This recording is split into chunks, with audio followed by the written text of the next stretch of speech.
Welcome back, YouTubers, to my channel of an everyday life of an Aspie. If you're new to my channel and you landed on my page today, I welcome you. I'm Aspie. I'm all about creating mental health and awareness and sharing my life stories with Asperger's syndrome, OCD, and the like, along with tips and advice along the way for your general health, vestigial mental health, and what have you. I also, along the way, bring out some fun and games based on what I get up to in my journey with Asperger's syndrome. So if you're into any of these type videos, basically feel free to subscribe to my channel to be part of my YouTube family, as well as basically journeying with me. While you're there subscribing on the bottom right hand screen, if you choose to, feel free to also turn on the notification bell so you can keep up to date with the new content that I basically upload hopefully on the daily for you all, so that you can find whatever information or whatever video that you do so want for your heart's desire and content. So this one is all about the autism and series, as said before, even though it's going to be a broad topic, as well as this mental health series that I was hoping to bring out more on. So if you're into these, smash the like, as well as just commenting below and letting me know. And also maybe if you want to help me along with the way, maybe just to feel free to comment below also, based on what you may want to see next on some topics that I may not have mentioned. So feel free to also basically share these videos around. So this one's obviously about how to help an autistic child with echolalia. So before I begin this, as always, as a disclaimer, I'm no medical doctor. I'm just your normal everyday Joe vlogs that shares my life stories with you all, based on my experiences and whatnot. And also basically I'm saying this, that if you see any warning signs and symptoms based on some of the past videos that I've shared based on the mental health theories especially, do seek professional help for yourself or your loved one, or seek an opinion for yourself or a loved one. But don't forever condone self-harm. So as I said before, this one's how to help a child with autistic child with echolalia. Even though it's not just autistic children, just to bear in mind that has echolalia, it can be other children that has it, especially with the way of their developmental stages, basically, that comes into this. I've already mentioned a little bit about echolalia, what it's about basically, in one of my videos, which I'll link to the description, as well as on the iCard on the top right hand of this video, so that you can actually pause this video if you want to know more about what this is all about. So in the meantime, basically, let's get into this. This will be broken into 3 methods, and hopefully while you're following along with this, hopefully you'll learn something as I educate you all, as well as me learning something as well. So just a recap of what echolalia is basically. Echolalia is the repetition of certain words or phrases that has been spoken by someone else. So therefore it may be just directly, immediately after the words has been said, or later on. Basically, the child will likely to do some form of repetition of these words or phrases. It has been known, or what have you, as to be described as like a mimicry of parrot-like kind of mimicry. He say like the repetition of words, whatnot.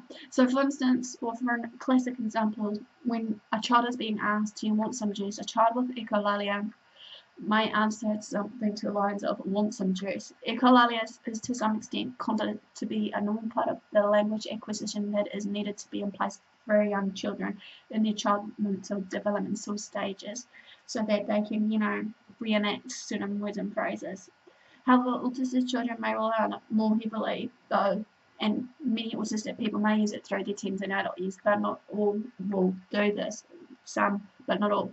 You may be questioning to me right now, am I one of them that has been, doing repetition of words and whatever?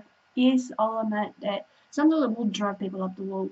I do tend to repeat a few words and phrases here and there, just as I shared in my echolalia. The reason why I do it is because I'm sure that some autistics that may have watched my videos or not will agree that it's just a, cycle it in my mind of what has been said, and actually a correlation of trying to find a similar word or phrase and whatnot, so that I can actually, get up to speed in the conversational process of when I'm having it with you. So the first method, if you're following me, is basically teaching scripts. So number one, know the purpose of the scripts. As we know, basically, autistic children, however, will may rely upon a certain amount of scripts to make communication easier for them. Many autistic children, however, may repeat words or phrases as a way to say, I heard what you said and I am thinking about the answer, which this is sometimes the case with me, that many people may, say a few words and phrases here and there about it, and, word of advice here is, like, for me or anyone you meet that is autistic, just to be patient with them, basically, as well as calm while you're interacting with their child or teen or whoever it may be that has this kind of developmental process to do. If you think about the fact that echolalia serves as a communication purpose for the child, however, it's not just a way to frustrate people, just to bear in mind. It can help you to see from the child's point of view of where they are in their world, basically, as well of what they're doing. Number 2, teach the I don't know script.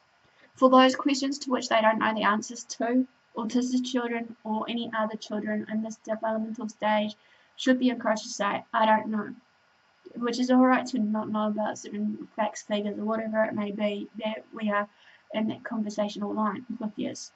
There's evidence to suggest that training a child to use I don't know to respond to certain questions to which they really don't know the answer to will help in picking up and using new phrases appropriately, and maybe help them to maybe do some research of the topic that they may not know.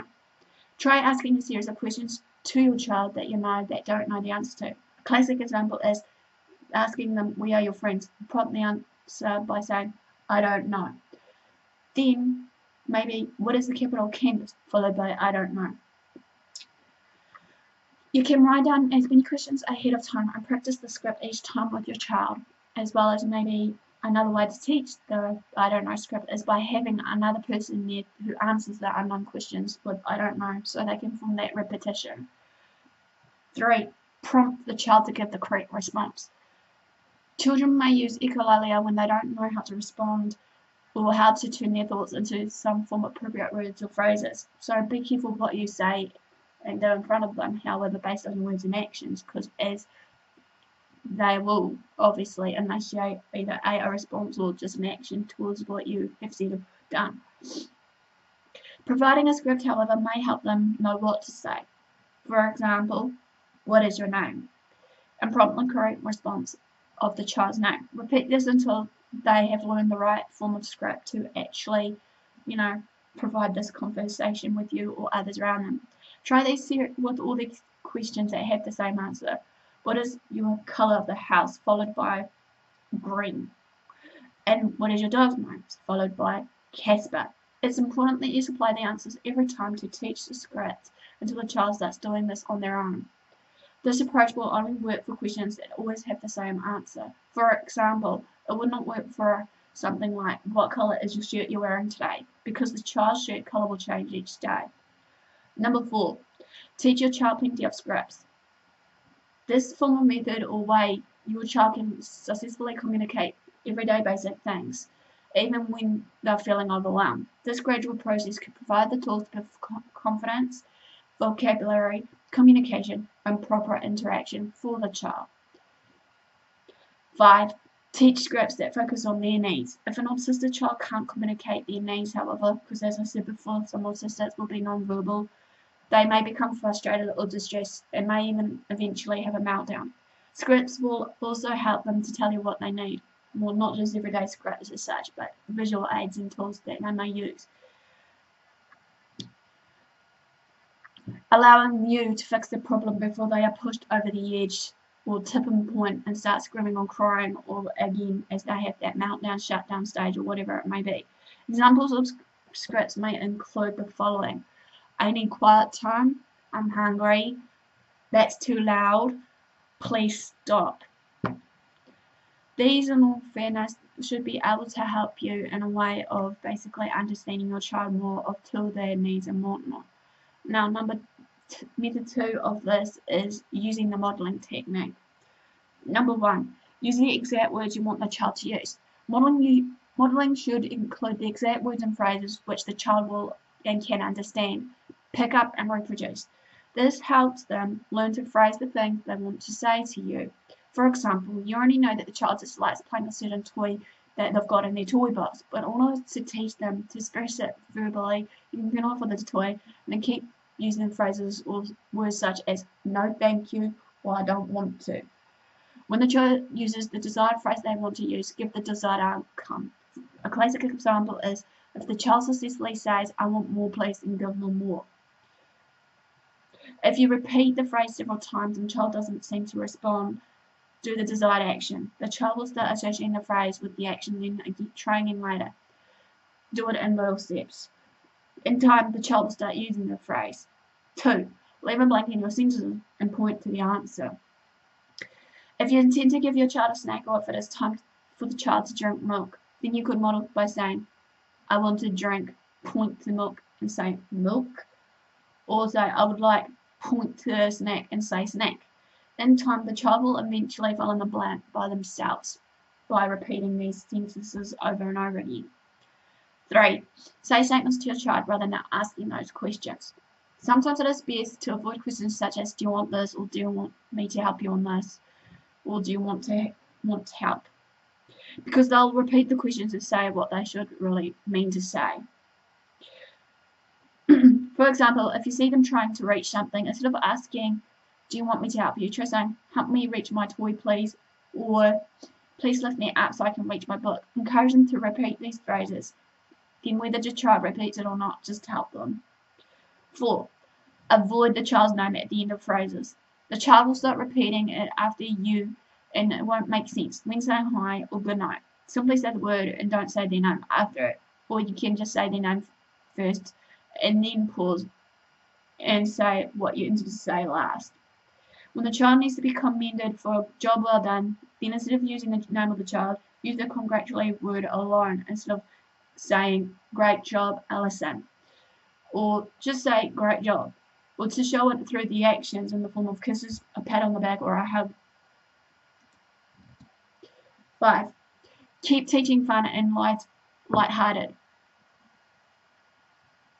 Choose a time when you are both relaxed and be willing to make it silly or turn it into a game for them. This will help the child to look forward to learning, and it will give the two of you an opportunity to connect with one another and to have fun.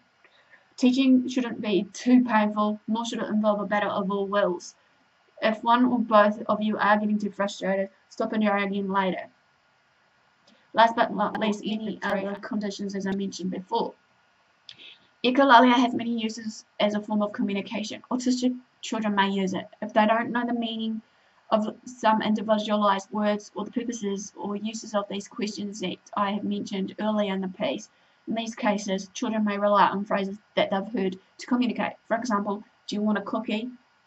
instead of "Can I have a cookie?" Because in the past, when an adult said the first question, a cookie was materialized. If they're stressed, echolalia is easier than spontaneous speech, which makes it easier to use during the times when they are stressed. For example, an autistic in a crowded room might be struggling to process all the noises and movement that's happening around them. So forming complete sentences might be too much. If they feel the same way they felt the other time when a statement was used, echolalia can communicate some feelings that they may feel. For example, the child may say, "The pool is closed today," to express any type of disappointment because there was one time that the pool was closed and they were disappointed. If they need time to rethink, for example, when used "What they want for supper," an autistic person might ask themselves, "What do I want for supper?" This shows that they heard it and gives them time to think if they're trying to connect the dots. Echolalia may be used as games or jokes, but play it safe. Number 2. Remember that delayed echolalia may be used outside of social interaction. This can help autistic people in several ways. 1. Remembering things. Autistic children may have trouble keeping track of a series of steps that they've done. They may repeat the sequence to themselves as they work and play to help them remember and assure themselves that they are doing it correctly. For example, "Get a cup, pour juice slowly, not so fast, put the cup back on, good job." Calming down. Number 2 is for this. Repeating a reassuring phrase can help autistic children control their emotions and help them to relax. Number 3 is stimming. Vocal stimming may help with a number of things: concentration, self-control, and elevating their moods. If the child is disrupting others around them, you may ask them to turn down the volume, but it's usually best to let them enjoy themselves. Number 3, notice when the child uses echolalia. This will help you discern what is and serves what purpose. Like example 1, a child who uses Echolalia before a meltdown probably is using it due to severe distress or a sensory overload that's coming. 2, a child who repeats your question, example, do you want a cookie, to express that they do want a cookie, may not understand the meaning or purpose of that form of question. 3, a child who repeats phrases to themselves in a sing-song voice is probably using it for concentration or for their own enjoyment. 4, handle any frustrations on your end. Sometimes it can be a frustrating experience having the ends of all your statements and questions repeated. But again, remember, be patient. Remember that the child is trying to communicate to you when doing this. They simply don't have the same language skills that you do as of yet. Take deep breaths. If you need to, go into a different room for a little while. If you get very frustrated, take some deep breaths and recollect your thoughts. Remember that the child is probably frustrated too. They certainly aren't having meltdowns for the fun of it. Taking care of yourself. Parenting can be exhausting sometimes, and there's nothing wrong with admitting that. Take baths, practice yoga, allow yourself time with other adults, and consider joining a community group of parents and caregivers of autistic disabled children. It may help you in the long run. Last but not least, number 5. Stay patient and give your child time. I've said this already, if your autistic children don't want to feel pressured to respond immediately, they can feel more relaxed and use the language better to you. Be patient and make it clear that you're happy to hear what they have said or have to say to you, no matter how long it takes for them to say it. Allow these pauses, as said in this conversation, for them to think. Forming a coherent response may take a lot of cognitive energy for them, so in the long run, again, be patient. Well, this quickly ends on how to help an autistic child with echolalia. Give me a 4 thumbs up for support, comment below. If I missed out anything, or just feel free to comment on how you deal with echolalia. It'll be great to see some responses there. Feel free to share these videos around to family and friends. As I said before, don't forget to subscribe to the channel if you wish to join me as a YouTube family member, and also while you're there subscribing, maybe to turn on the notification bell to keep up to date with what Aspie's up to. Feel free to just follow me on my social media sites as listed below, so you can keep up to date. Or if you want someone to talk to as well, by all means, contact me directly through either YouTube or through my social media of AspieAnswers on Facebook, and I'll do the best, utmost connection for you guys as much as possible in form of advice or just wanting to run rave or whatever it may be. So without further ado, guys, thanks for support, thanks for watching, do what you love what you do. Until next time, Aspie signing out, and I'll see you again soon.